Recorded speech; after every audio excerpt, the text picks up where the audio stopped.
And we are live. Right, welcome everybody to the Tuesday Tat Chat, our regular show that we have on Tuesdays with myself and my good friend Zahir. How are you, Zahir? Hi everybody. Yeah, just enjoying the weather. Trying to get some work done. I was aiming to look at my office stockroom, and it's just been a bit of a mission, really, trying to sort that all out. Well, we were just talking before we went live. We both had days. I had big plans for today. I photographed a load of stuff last night, tidied the office. Not that you'd know it, but I tidied the office last night until 2 in the morning. Had big plans, and then today just went, and I lost today. My car is a mess. I had to take my car in, my Ford, and then we ended up test driving a Mini. Sounds epic. So yeah, what did your day entail? Go on. Well, it was one of those days where, like I said, I feel like I've been productive because I've done some bits and pieces. You know, got all the shipping ready. I even got on top of stuff that sold today. When I say stuff that sold today, some that sold today. You know, started organizing the office. I actually sorted dinner out as well because Beck was at work. You know, even put the washing out. I was doing all these kinds of jobs. Yeah, I know, right? I mean, I was on it. I was really good, and then before you know it, you know, it's the evening, and I've not actually done any actual work, but I'm feeling surprisingly prepared though. So that's good. I did manage to do a lot of relists. That's my only eBay related stuff today. Relists and emails. But... Oh no, and yeah, answering a few questions and yeah, like item questions and things like that. So having to dig out items to test certain things or whatever. So yeah, it's been one of those days. I was just going to pop into the side chat and see who's in. First in today was Gary, Southwest Sellers. Says, afternoon, guys. Hope it's not too hot in the Tat Cave. It is proper roasting in here. I've got the window open, got the back door open. All of the windows and doors in the house are open. Our friend Tex, Margaret, Texas Girl Treasures, was just laughing at us Brits earlier. Just melting in the heat. She has this every day. Standard. Yeah, but she has aircon every day as well. We don't have aircon. It's a big difference. You know, I could handle a lot more heat if I had an aircon unit. Yeah. But yeah, it's been pretty warm. And my car's, talking about busted cars, my car's got the old engine light going. A couple of times I've just driven it off. But it keeps on coming back, so I've got to get that looked at. My Focus, I've got a Focus diesel, and it keeps going into limp mode. So basically you can barely get above 20 miles an hour. Oh gosh. But then it will magically sort itself out and have full power, and then it'll go back into limp mode. And if I try and go up a hill in limp mode, it's painful. So I've had to take that to a Ford dealership to get all the diagnostics done, and it's going to be painful. It's going to be painful. Gonna cost some money, definitely. But anyway, we've got a load of people in, so thanks for popping in. This is normally a guest week. I was hoping that Joe, otherwise known as my Pack Rat, might be able to come on this week. It didn't work out, but hopefully we've got him on next week. And then I've also been talking to Chad. I'm sure you'll all know the Golden Finger Picker, amazing channel. He is hopefully coming on the week after that. So we might have 2 guest weeks following this. Right on. Yeah, exactly. So, and then we've got some some Tat Chat changes. We're going to change things up a bit with how we're going to work this. So we'll talk about that in a minute. But let's say a few hellos quick. We've got Jason and Andrew. Welcome. Andrew's saying it's boiling here in the Midlands. I think the whole country is just sweltering, isn't it? And someone from Dubai, Reseller Dubai. So you know about heat over there. First time watching, a UK friend suggested it. Well, welcome. Yeah, welcome, definitely. 42 degrees here in Dubai. So yeah, I'm guessing there's aircon in plentiful supply there as well, because otherwise it would be very rough. Yeah. Chelsea's in there. Will you take less? Says it's hotter than something really, really hot. Yeah, us Brits don't cope when it's like this. Not used to it. Lonnie's in the chat as well. Steve. Yep, Malinky, David Morse. Hi, everybody. David says, got any lamps, Nick? I have to mention your chat yesterday. That was just so funny. I don't know where these things get so much. I don't understand what happened with the lamp. I didn't think it was that bad, guys. I mean, it was clearly... Everyone wanted you to sacrifice your lamp. People were paying you super chats to kill the lamp. But yeah, I mean, Lonnie instigated that as well, I think, to smash the lamp, and then I think Sue came in to protect the lamp. At the moment, it's protected, I think. I'd started a Save the Lamp campaign during that. Yeah, listening. Yeah, I don't understand why certain things get the attention they do, but old Lampy, I've got him. He's actually on the floor somewhere. I shouldn't show all that stuff. Where is it? It's all mess. There you go. If you guys didn't catch it, chat, we had tech fails, and then we had to open a new stream with your phone, another stream, and then a stream in the garden. I'm nervous now because bird on the planet. Yeah, and then there's notifications only for you to then send me a message to get. I mean, come on.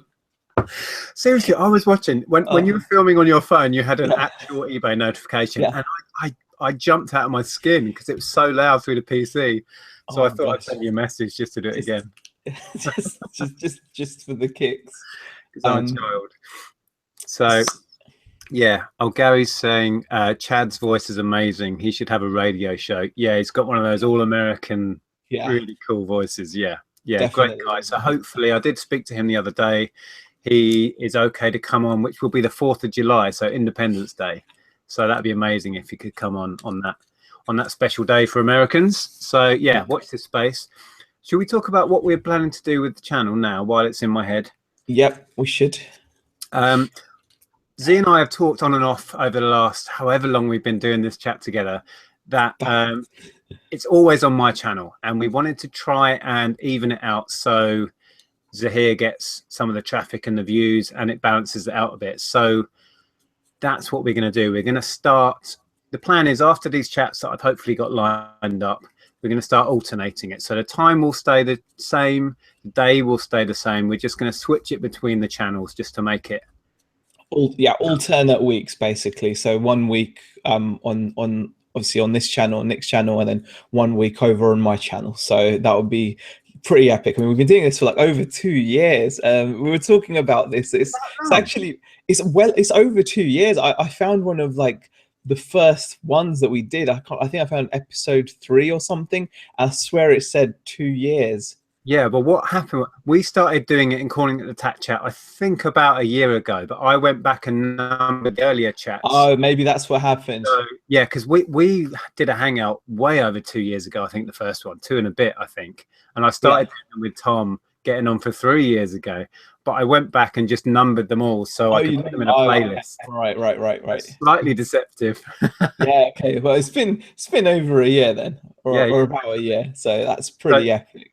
So moving forward, after these next couple of weeks, essentially nothing will change for you guys. As long as you've got notifications on for me and notifications on for Zahir, you'll just get a notification that the Tat Chat's live and then just go straight through to the relevant channel. And then the plan, I think, is the chats I have with other resellers, I'm going to keep that going as kind of a separate thing and do that on Thursdays. And then if Z wants to join in with those, that's cool. Yeah. And then the Tat Chats, we're going to try, I'll say try, to get a bit more structure in these, to have a topic, maybe put a notification out on Facebook for questions in advance and try and get a bit more structure into these, because although we normally wing it, and I think people enjoy that, we do want to get a bit more helpful content in these. Would you say, Z?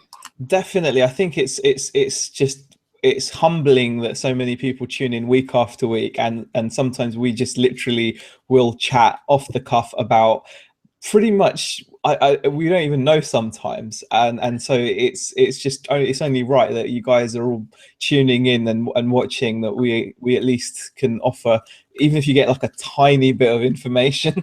that's the game. We're not setting the bar too high, don't worry. It's just we don't want to set ourselves up. We don't want to set ourselves up, but yeah.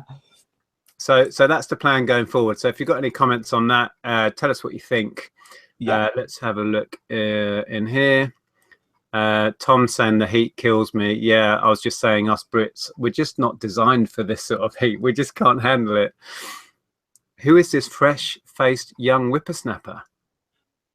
Oh, because I shaved. I think that's. Yeah, you do look clean shaven. Yeah, I shaved. Yeah, I did actually. I've left the hair though, but it's just it's just. Malinki's got cloud cover. That'd be quite a relief, to be honest. Oh, the humidity's still high there though. So yeah. Peter Ray saying it's 31 degrees in Epsom today. Ruddy hell, that is very warm. Okay, what other comments have we got? Tan says, good idea on each other's channel. Yeah, I don't think it'll be too confusing for the viewers. Like I say, as long as you all click the little bell notification on my channel now, if you haven't, and then go and do the same on Zahir's channel. There should be a link below to his channel now. Go over there and do that now, and then you won't miss one. And if you forget which week it's which, doesn't matter. We'll be reminding you on both sides anyway of what's on. I mean, we're actually getting quite a lot of kind of shows out there, and if it's going to create even more content by having the guest chats separate as well, which is always nice. Yeah, so that's the plan. Doing it yourself lifestyle says, question, can we get you both in the same room for a chat, guys? You don't meet up enough. Lol. Well, I mean, you never know. I mean, there's always a chance that things like that could happen. Yeah, watch this space. We'll say no more. Yeah. There are plans afoot, maybe not saying too much. Maybe not. Maybe. What else have we got in there? Apparently another heat wave is due again after this one, says Keta. You know what? I'm enjoying the heat waves. I'll take the heat waves. I love the weather is just beautiful. I think mood is improved by it. You feel a bit more motivated. Obviously, to an extent, when it gets this hot, it is in here. It's hard to work. I find myself. I mean, just for this chat, I've got 2 pints of water because I'm just like But what as quick as it's going in. Work can come in many forms. I mean, you could be going out to source. Yeah. Well, we had planned to maybe do a bit of sourcing while we were out dropping off my car to find out how badly knackered it is, and then we ended up test driving a Mini because that was more fun. So we did no sourcing at all. Steve says you need to keep the beard growing. You know what? I did try. I just don't think I'm manly enough to rock a beard. I have to put it out there. I tried, but it gets too much. Maybe in the winter. I'll try again in the winter. I'm not giving up completely yet. I'm going to try again when it's colder. Let's do that quick question, and then we did have a bit of a theme, didn't we? We did. Yeah. So Indie Chick has just met. Oh, did you just read that one? No. Okay, Indie Chick. Have you ever had a GSP customer informing you that their item has been held in customs? Not sure what I can do to help. To be honest, it was an internet router. I've had the message where it's been delayed on this side before shipping out. I've not had one delayed in customs, but to be honest, that's eBay's issue now. They've got it, they're dealing with it, so you shouldn't have to do anything. If the customer messages you, I don't know, there's not much you can say. Like you say, it's eBay's bag, that, isn't it? Once they've got hold of it. I mean, I've had that, and I've heard other people have a situation where the receiving country has held the item up for a number of reasons. They can hold things for whatever reason they like, pretty much, can't they? And like you said, Nick, it's just a case of just explaining that calmly, and saying that you have to take it up with eBay. Because there's nothing, even eBay can't really do much. You just have to wait it out. Exactly. Oh, hi, Chris. Chris Gotts is in there. Gotts to be happy. Says evening, everyone. Evening. And Reseller Dubai does say everything is air-conned in Dubai, even the loos. Well, it'd have to be. The humidity and heat out there must be immense.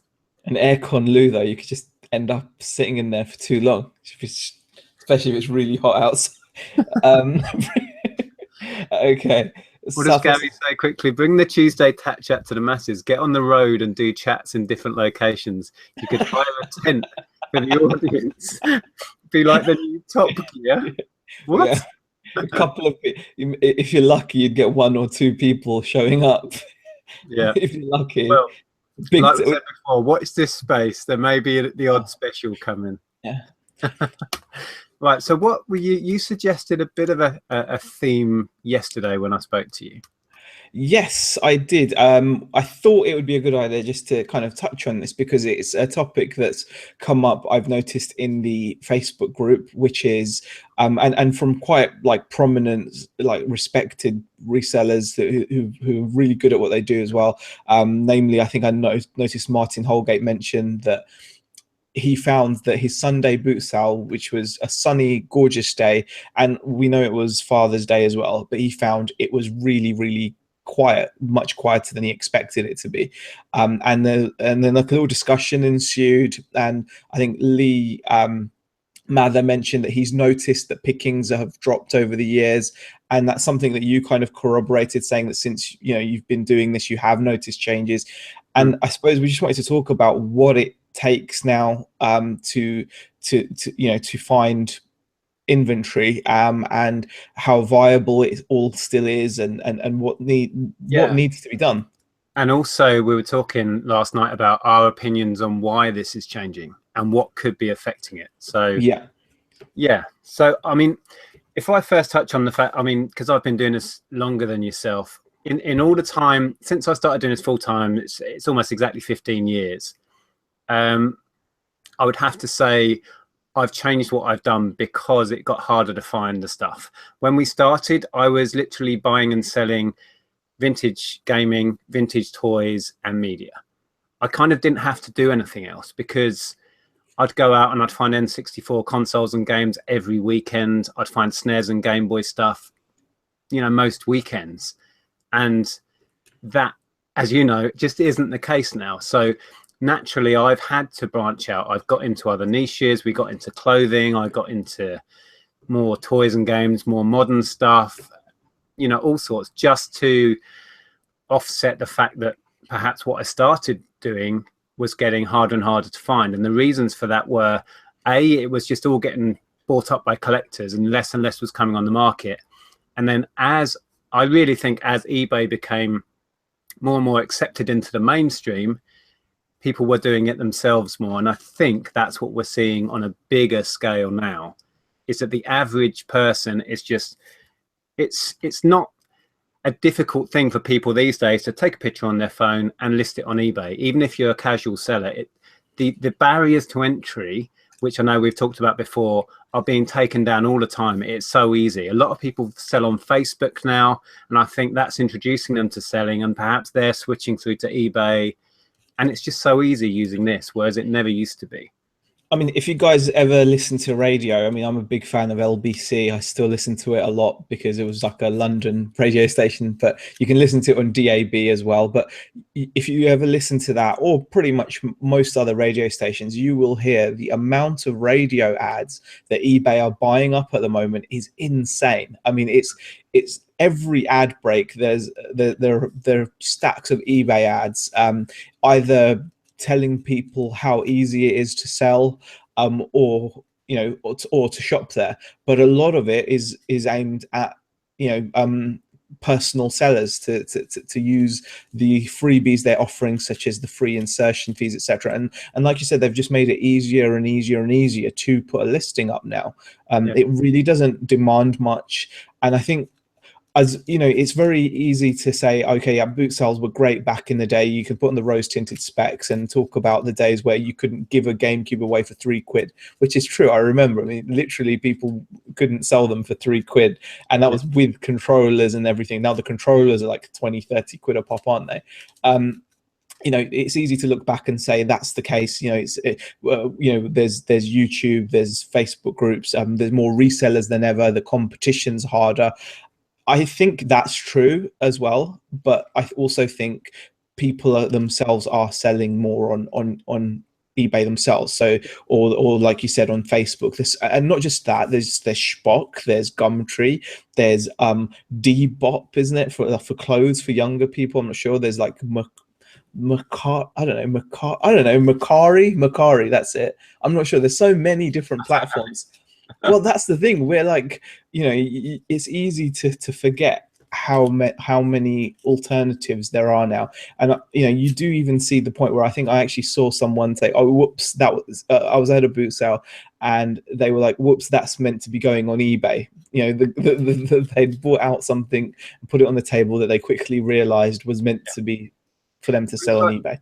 It stands to reason. The whole, I mean, our generation, we kind of, you know, we adopted the internet as it came. We were young enough then to just move with the times and grow into it. And all of the older antique dealers, there's still a few around, they're just still not touching it. But there's less and less of those people around now. As we become the older generation and we're immersed in the internet, you imagine what the generation behind us that are coming up, it's all they know, and they know these things backwards. So they will think nothing of taking a picture on the phone and selling something on eBay. It's just like a, whereas when I started, half the people I'd speak to hadn't even heard of eBay. Half of them weren't even online back then. You see what I mean? It's such a different ball game. Yeah. So I do think that has had an impact in that people perhaps don't take the more valuable stuff to a boot sale because they'll think, I'll just stick it online myself, because the barrier to entry to do that just doesn't exist anymore. It's a few clicks and you're away. Or they'll stick it on Facebook. So there may be a bit of that affecting what we're actually seeing at boot sales. But having said that, I didn't actually see the thread that you're referring to, but I've not had any trouble finding stock this season. So it hasn't actually affected me. I don't know whether that's because I'm much more of a generalist than maybe some people. I don't know. Well, I think it's important to look at, you know, we've outlined what people's concerns are there. Like roughly, that's what a lot of people are concerned about: availability of stock, competition, how difficult it is. Now, let's talk about what you can do about it. And I always say this: it's no surprise that the same people post up, the same epic quality hauls week after week. And I remember talking to you about this, for example, with Ben Fitzpatrick, whose hauls are just always pretty amazing. And it's about adapting, and it's about working that much harder. I mean, I'll give you guys an example. The haul that I tried to share with you guys yesterday, that was because I pretty much did 10,000 steps at one boot sale.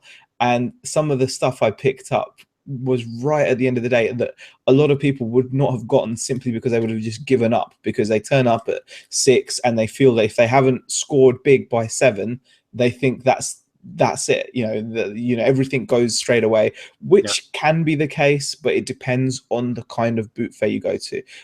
If it's a boot fair where you have to pay extra to get in early, then yeah, you probably do have to win big in the beginning. But the boot sale I was at, there's no entrance time, there's nothing, people turn up as and when, and so it's just a case of constantly doing laps, and you know, cars turning up, people putting fresh stuff out. And you know, like you said, I can't complain. I've got stacks of stuff, and I find, well, it's interesting you mentioned Ben, because I think what Ben has shown through his videos and some of the one-off massive Lego hauls or Playmobil hauls is he's sourced those through Facebook, through, you know, local ads or Gumtree. And that's something that I think will only, as resellers, become an essential for us, an extra tool. And I've started using Facebook groups more. I've still had very few decent, you know, big money pickups. I had a bog standard Wii bundle the other day that I drove over to Luton to pick up.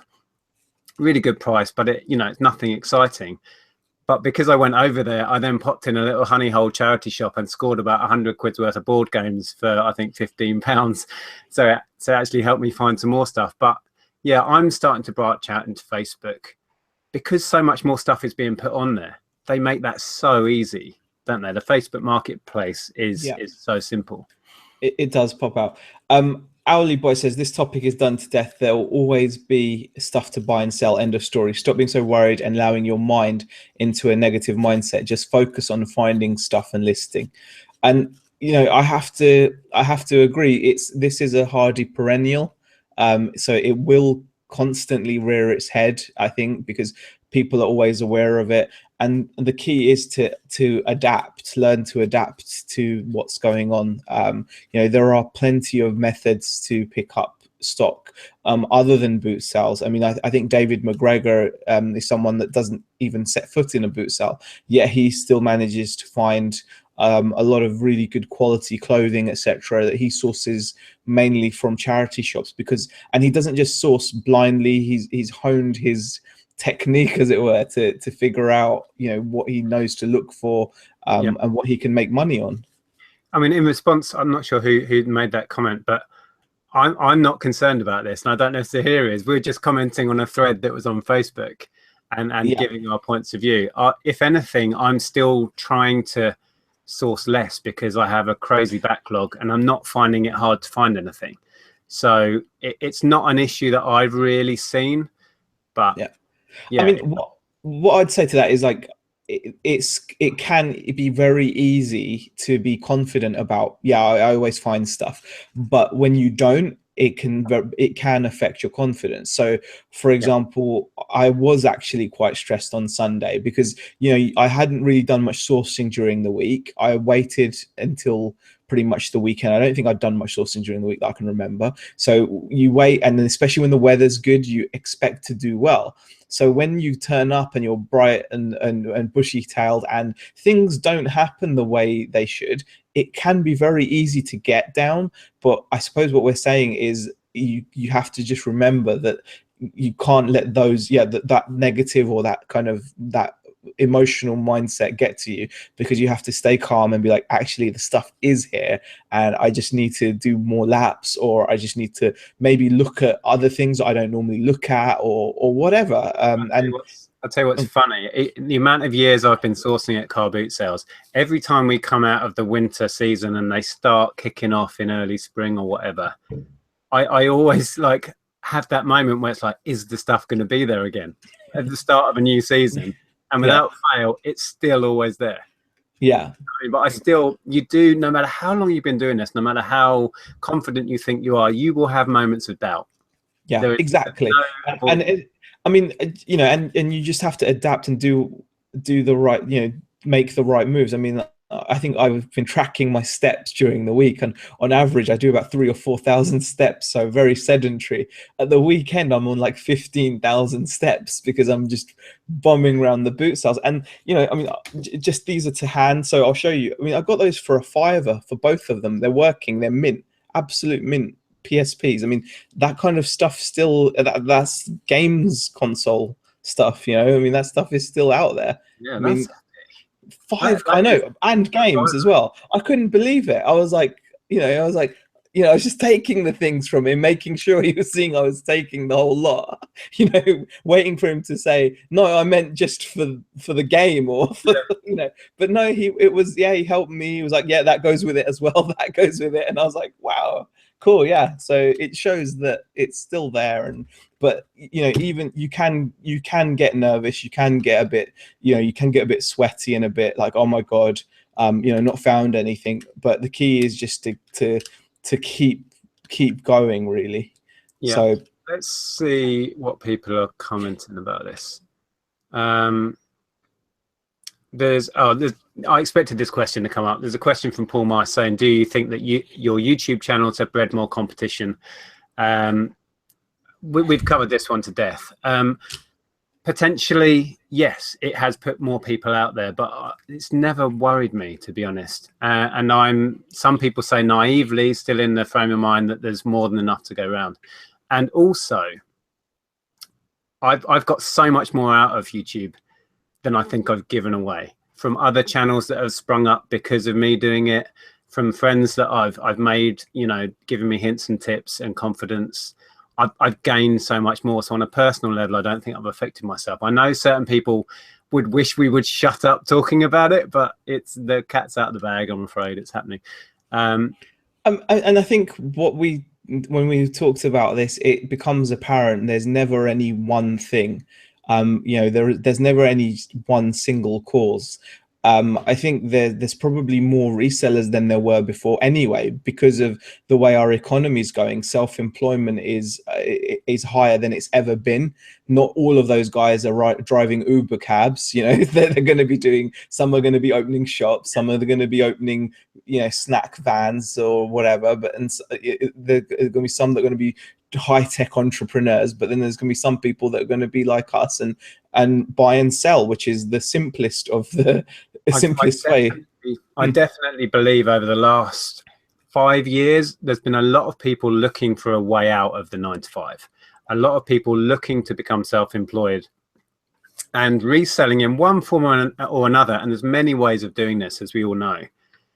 It's so easy. There's, as that old barriers to entry thing again, there's very few barriers to entry. Most people have a PC. Most people have a smartphone to do the photography. You're kind of good to go.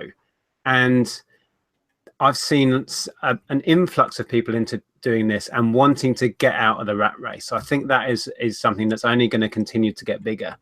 And yeah, people being on YouTube talking about it has helped those people, but I don't think it's really added to the numbers. I think they were doing it anyway. You know what I mean? I think there's been a definite shift in people wanting to work for themselves and get out of the 9 to 5 for sure. Definitely. So there's never any one single thing. It's a bunch of different things. Oops. Louise says, I've never been to a boot sale at opening. Try it. See how different it is. Look, there is stuff there, as Zahir just said, right till the end, you can still pick up bargains. But yeah, I would say give it a go, being there at the beginning, and you might find. I would say it also depends on the kind of boot sale, though. I mean, I suppose if you're, like I said, if you're going to a boot sale where they have an early bird entry, I'd say you probably are missing out on stuff. But if you're going to a boot sale where it's just, you know, as and when, and cars are turning up at like 7 o'clock, 8 o'clock, then obviously if you do turn up at 7 o'clock, 8 o'clock, and you happen to be there as a car's pulling up, which is putting out an epic stall of stuff, then you're not going to notice. Richard Payne says, plenty of stock out there. I can easily fill my car every weekend with decent stuff. Just got to get there early and be prepared to put the legwork in. Now, that last sentence there, be prepared to put the legwork in, is the key phrase, I think, in any discussion about reselling. Because I think, you know, if you're going to get into reselling, it all does look kind of simple and amazing. And, oh, you just go to a boot sale, you rock up, you find a load of stuff, you stick it on eBay and sell it. There's a whole lot of work in between there. There's a whole lot of work in finding it. There's a whole lot of work in preparing it. And then everything that comes afterwards as well, the customer service, etc. So, yeah. And a lot of people are put off by that. And you've got to stay, you really do have to stay positive. It sounds really silly, but little things can bother you. I mean, if you're at a boot sale bright and early and you get pipped to the post by something by another by someone else that's out there either buying from themselves or another reseller, it can be like a punch in the gut. It can wind you, and it really does depend how you let that affect you, because some people will literally get down and then be like, oh, that's it now. I missed out on that amazing item. It's a loss. That would have been my one item that would have made today worthwhile. I've lost it. There's no hope now, and they will probably just get down and either leave soon after, or just not put their all into it. And I think it's the people that see, like, what I call an in your face, where someone gets a real great item, but you keep plowing on and you keep going, you will also then in your face someone else. You know, it will happen. Yeah. Oh, sorry, the chat just did that thing where it zooms forwards. Yeah. Pete's Retro Collectible says no picture ads in papers are still good. Yeah, I was just reading the comment below that. Peter, a different Peter says, lots of people trying to make lots of cash. YouTube made this happen. Imagine no YouTube. What would you all do? Without YouTube, I would be doing pretty much exactly what I'm doing now. And YouTube, to me, it may have introduced X amount of people to this that weren't thinking of doing it anyway. But what I think it's done more is bring people together that were already doing it. You know, we were doing it in isolation, and this YouTube has kind of created that bridge for people to talk to each other and find each other. But and more importantly, people, I think a lot of people were looking for each other in that way. You know, that's why they found the videos that they found, and they found, you know, they found that's how the community pretty much came about. Will you take this? I sell bread bins, chopping boards, butter dishes. I am happy selling the bread and butter items. Pretty good, pretty good. I still haven't started merch. We've been so caught up doing other things. I need to get my merch thing going.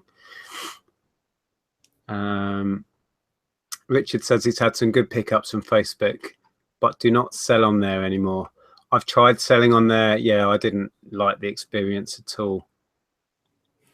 You know things are bad when you're buying lamps, says Peter Cummins. Well, actually, no. Lamps are actually very good sellers. You look at some completed listings.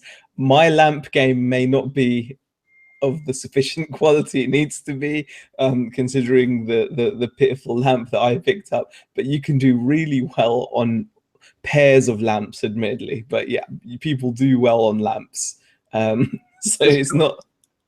Just going back to how much stock is out there, I've found that the really big money-making deals I've had over the past 12 months, for example, came through putting myself out there, being social, not just looking at a stall and not interacting, saying hi, how are you doing, what are you up to, have you got any more of these, sparking up a conversation. I've just had a text from a guy I did just that with, who has 600 CDs he wants to sell me. Wowza. And that was basically because I chatted to him about what I did.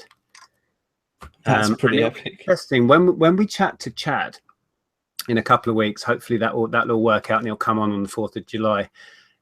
It's going to be interesting chatting with him about his take on reselling, because he is a complete proponent of telling everyone what you do, how you make a living, what you're looking for.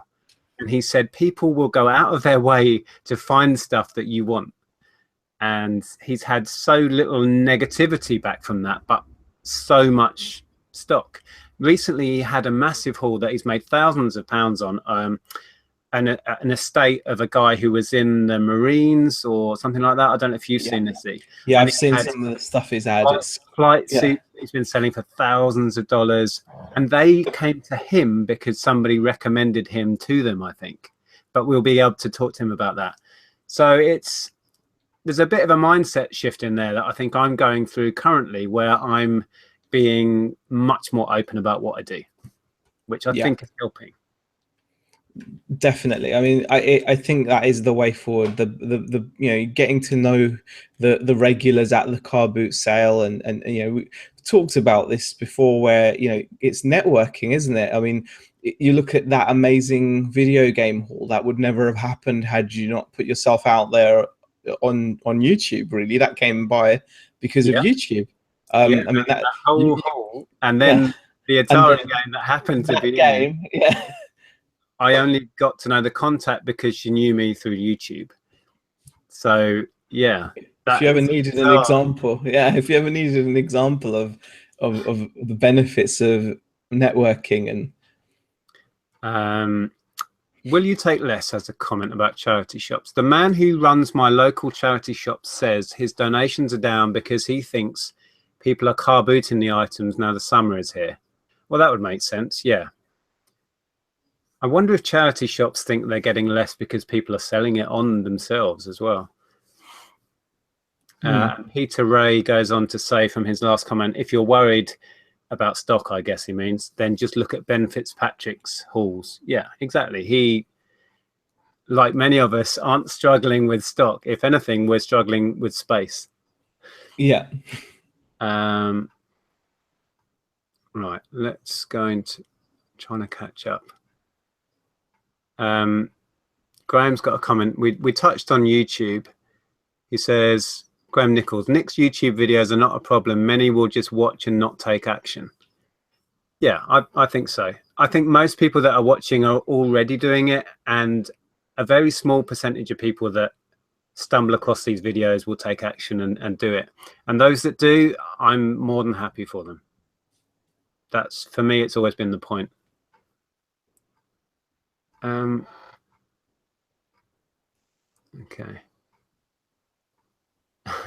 Gary says, Z, there's a coffee van for sale in Devon on Gumtree. New business venture.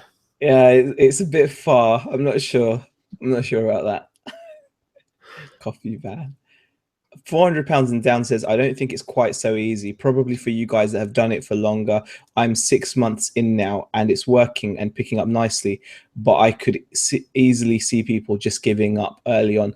100% agree. I mean, I made videos about this when I felt really down. I actually came out and made a video saying like the dark side of reselling, you know, like just how you feel sometimes. You can feel, because it's not all that, like you said, it doesn't just happen all of a sudden. You don't just, you know, stick a few hundred items on and suddenly you're making, you know, a wage. It just doesn't happen like that. And a lot of people would just give up early on because they're not prepared to see through the rough times.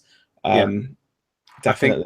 I think a very small percentage of people will end up doing this on a serious level, and those that do quite often do dip out again 6 months or a year down the line, because it's a brilliant comment, that, because it highlights that it is a lot of work. And how long did you say they've been doing it? 6 months. 6 months. So you're 6 months in, and you're starting to see turning a corner. You know, that's a lot of time.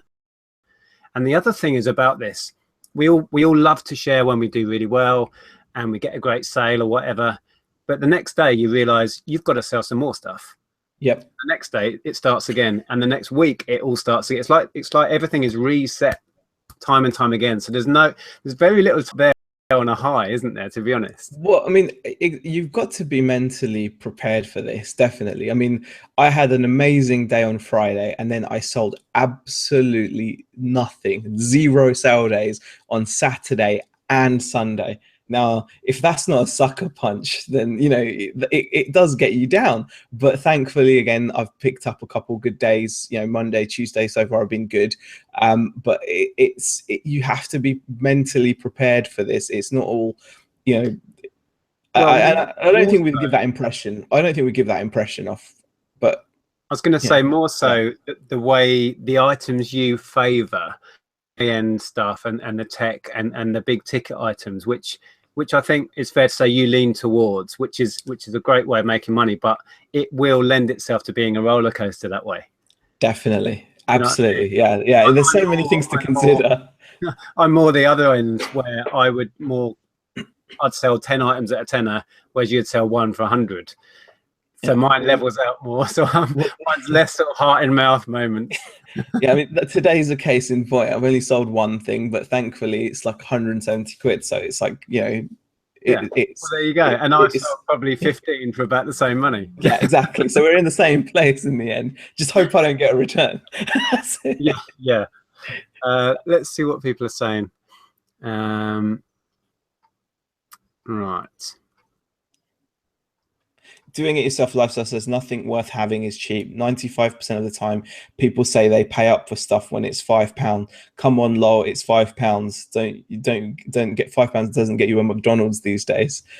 And you know, I know a lot of us have a habit of saying paying up, but I think that's in the context of usually a lot of items tend to be 50p or £1. You know, like the majority of items that you find at a boot fair will be, you know, very cheap. So if you spend £5, then in context, in relation to that, it's paying up. But I think a lot of people know that it's not really paying up, but it can seem that way when I think you can blame me for starting that phrase. But I think you're right. It's to do with the context of the item and what I would normally see it for. I think you're right, but yeah. Peter Cummins had a question. How do you go about building up inventory for Christmas? I struggle to get enough inventory to sell now, and I can't see how it will work out of car boot season. I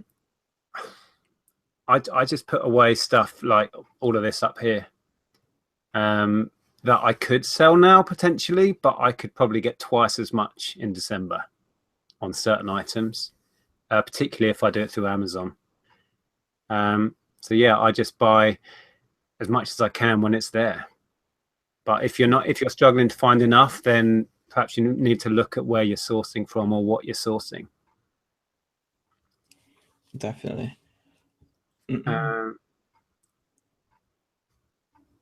Okay. Yeah, Marcy says, I used to buy and sell retro games, consoles, so many other things, so many others doing it now. I had to change what I do. I think that's pretty much it, isn't it? In a nutshell, it's change what you do. If it's not working, you have to change it. Malinki says, late in day, I got a £225 item for 30p. Wow. Okay, that's a pretty epic find. Especially £200 item for 30p. £225 item for 30p. Yep. Congratulations. That's what we're all there waiting for, those little moments. Exactly. There's a lot of really good comments, actually. I'm just trying to scan through. Mia Cameron Ali, I'm struggling with listing. That's the only thing I'm worried about. Yeah, that's my stumbling block. It always has been. Getting the stuff available for sale. Finding it, I enjoy and I find relatively easy within the context of all the effort we have to put in. I'm not saying it's easy, it's a lot of work, but because I enjoy it so much, I find that easy for myself. And then packaging and shipping out and all of that end of it, I enjoy that as well. It's that little bit in the middle that I am not organized enough with. Yeah. I never have been. I mean, exactly. It's so important to get that down. I mean, I remember sitting here just a couple of weeks ago, you know, gleefully showing off my epic craft haul. You know, bargain. I only spent 115 quid on it, and I got apparently hundreds of pounds worth of stuff there. Not a single bit of it has been listed. So at the moment, it's worth just the 115 I paid for it. I mean, it's just, you know, you are still 115 in the hole. Exactly. You know, so its value is only going to be realized once I've done the work and I hear the chings. Yeah. So Rob Crossland, an interesting comment. He said, I've been reselling over 20 years. So he's even longer in the tooth than I am. And he says, YouTube just gave me another source of information and advice. So yeah, that's what we were touched on before. I think it's just given us a sort of communal place we can go and chat about this stuff. I mean, of course it's brought new people into it, but I think more than anything, it's just given us that water cooler place. You know, we can come and we can all watch these chats and get involved and feel we're part of something. Yeah. The made in India, not Italy lamp niche. Oh God, I'm never going to live the old lamp down. I'm gonna pick up. I've got to go and pick up a quality lamp now, just to right this wrong. You know, I have to find some high end. I thought it was quite a good make, wasn't it? Laura Ashley, but I thought it said made in Italy, but it turns out it's made in India, which isn't bad. They're like a superpower almost, aren't they? Get the lamp listed and sell it and prove everyone wrong. Exactly. Question, Nick, do you have any times where you've not had solid sales in a while, and how do you pull through? Not to the point where it's been a worry. We've always, for the most part, had money behind us. We had, when we set up the clothing shop and we threw all of our eggs into that basket, all of our cash, we borrowed money, we piled everything into it. There were months, and Zahir will know this, I spoke to him about, there were months where we just had nothing in the pot. And we hadn't been to that point for quite a number of years, right back to when we first started 15 years ago. But we're back, luckily, in a position now where we've got money behind us again. But yeah, it can be daunting when you're waiting for those sales, or when you're looking at your bottom line and thinking, oh, crap. But yeah. Well, I mean, just like you said there, actually, Nick, when you first started 15 years ago, you know, you did have those worries, I suppose. It wasn't, you know, you didn't always have the money behind you, and you were waiting. And that's kind of where we are now. You know, we do rely on our sales. We have to take out of our profits. We can't just reinvest everything. And it is a stress when you don't get sales. Exactly like you guys, it was a huge life decision, and a pretty crazy one when you actually look at what we gave up, because we both had pretty good careers and our career trajectories were going to be fantastic. All of this, you know, we had everything set up. You know, Andrea was with Amazon, I was in the police force. It was like, we're set, we're sorted. Good income. Yeah, and also, we just had a child trying to get on the housing ladder and couldn't do it. I know what we'll do. We'll leave both of those jobs and start on this new wacky eBay thing. It's just, looking back, I admire our balls because it was just crazy, really. It takes guts. It takes some serious guts. We were happier, even though we had to cut back so much on our outgoings and social life and what we were spending to make the numbers add up. We were happier then than ever. We really were. It was fun. It was exciting. It was challenging, and we had a young child, so that was amazing as well.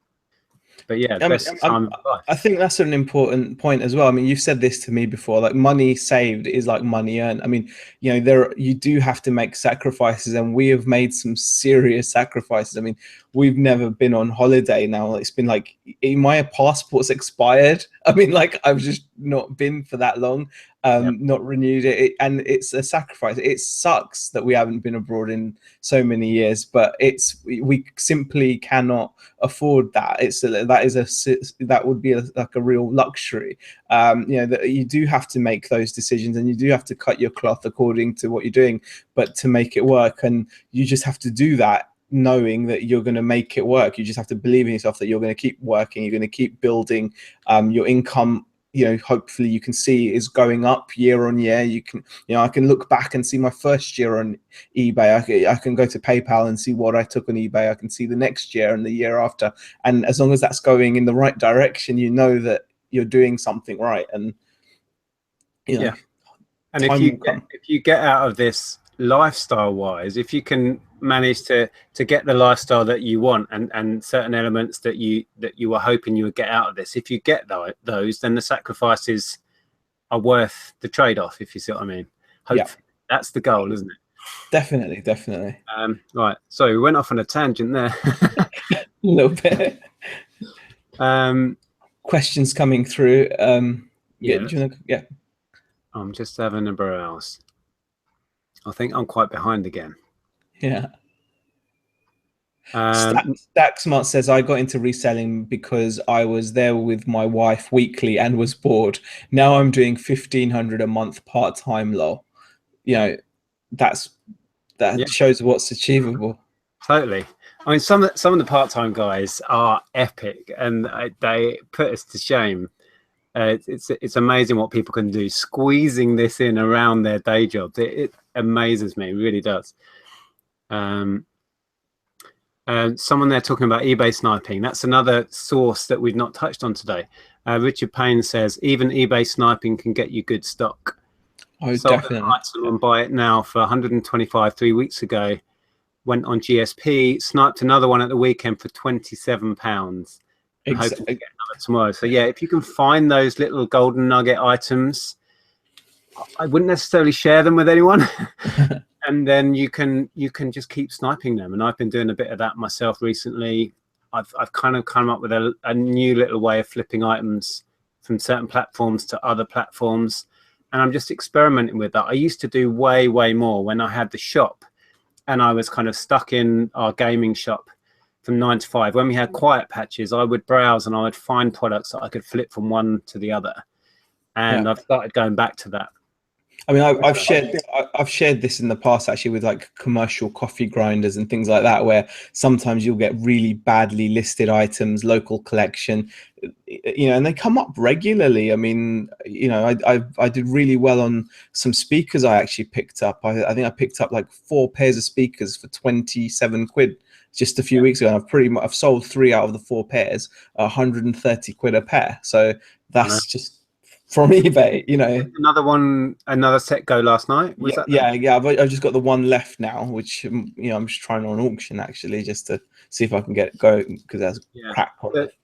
The battle with me, as ever, is being organized and reminding myself to check the safe searches, to do new searches, to do the locally listed stuff searches. Yeah, so many different options. You can almost get lost in, and you can devote too much time to it as well. Sometimes you can just sit there, and I think one of my worst habits is sitting there scrolling through auctions and things, and I'm like, why am I doing this? I've got stuff to list here. I got stuck in that very trapped the other night. It's like a rabbit hole. Yeah, just I find myself searching locally listed things on collection only, and then I find somebody's account, and then I click on what else they've got for sale, and then I'm scrolling through piles of crap somebody down the road from me has got listed just because I'm interested, you know. And it's like half an hour later, why am I looking at this. whatever this idiot's got listed that's never going to sell? It's like, I don't want this stuff. What am I doing in my life? Exactly. Right, let's see what other people are saying. How long are we? Oh, we're almost at an hour. Cool. Yeah. Simon Mitchell says, I've been doing this properly since November, but this week it's been dead. I think the weather is drawing people away from the computer and eBay. Bring on the rain. It always does. We are so, in this country, it's like the sun comes out. We're like, what do we do? Let's go. Let's all go to the beach. Let's all strip off and lie in the garden, and all normal habits go out of the window. It's bizarre, but I've seen it so many times. Our sales have been down. Yeah, definitely, it does affect it. Luckily, well, I mean, I think getting sales from abroad is a bit of a lifesaver, isn't it? Yeah. I was just reading Graham Nichols' question. Do you find do you find you get to better results by creating a brand new listing with different photos? Oh, ice cream man. Ice cream man. Yeah. A brand new listing with different photos rather than just relist. I tend to do sell similar rather than relist anyway, and that tends to do the trick, because then eBay assign it a new item number and it gets that boost. So yeah, I don't tend to put new pictures on and go to that length. I am so far behind. Let me scroll down a bit. Blitz says, gutted, I'm late. Stupid YouTube only just gave me the notification. They still haven't sorted that out. Yeah, that's kind of annoying, actually. There's questions about vintage skis. I haven't sold any of my skis I picked up yet. I'm still a novice. I can't claim to be anything like an expert on skis. I bought 3 pairs and that's as far as I've got. Collector of skis. I've sold no, it wasn't skis. It was a snowboard. I remember. Yeah, it was a snowboard. Yeah. I sold a snowboard. Just be careful with shipping items like that, because a lot of your quotes won't be relevant, because the item will be like over 1 meter in length, and there's a completely different set of charges for those. So yeah, I sold. Do you remember I picked up in that lot of tools?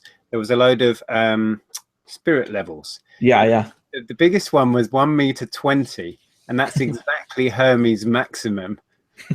So I packaged it, and then I just had a piece of brown paper going around the end, so I didn't add any like extra length. And it was exactly 120 centimeters. And they took it, and I haven't had any comeback, so I think I was fine. Cool. Gary made a good point there about us quitting jobs. Says leaving good paid jobs and reselling gave you something that money could not give, family time. And that was a big reason why we, going all that way back, did what we did. Was we had a new child and we both wanted to be there with her, and we did. We had all of that quality time. We both saw all of those little key moments, and yeah, I wouldn't change it at all.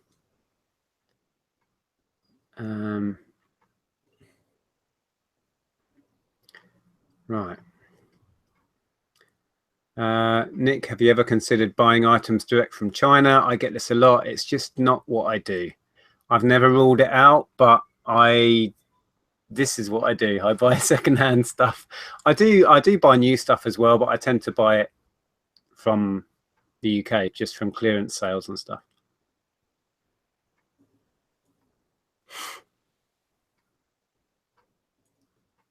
Doing it yourself lifestyle. Important question for Nick.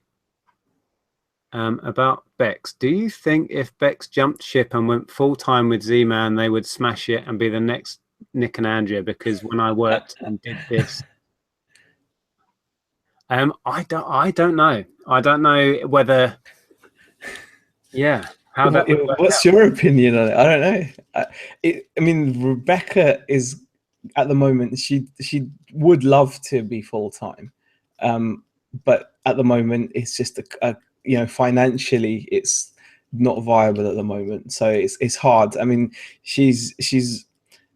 we're in a bit of in that place right now where we could do with the consistent income that she obviously gets from her job. It's only part-time, it's only a few hours, but it does make it does make a difference to our monthly income. So right now we couldn't, but on the other hand, could we use that time for reselling and do really well? Yeah, I mean, it definitely does distract her. She does find it really difficult to focus, because even though the hours aren't long, it's like the mental side of it, like knowing that you've got to go in and preparing yourself to go in, getting ready to go in, and then it's difficult. Focus is the word. I can imagine that focus. I mean, it's hard enough for us that are doing it full time. Yeah, stay focused, let alone having to go off and get your head into that working headspace, and then coming home and then trying to get into sorting, listing, photographing, whatever headspace. Yeah, it's a big deal. It's a hard one, because we just have to get ourselves I suppose just ready for that. I mean, even just today she's come back and she had a splitting headache. It was really hot and she wanted to do some eBay stuff, and then she's ended up just having a lie down for a little bit, to get her head right. And it's frustrating, because you want to get back and just get working. So it's something we're aspiring to do, definitely. We did try it. I mean, to be fair, we did try it when we first moved up. We were both, just working on eBay, but we quickly realized that at the stage where our shop, the eBay store was, it wasn't going to be enough to sustain us, and we were running out of money.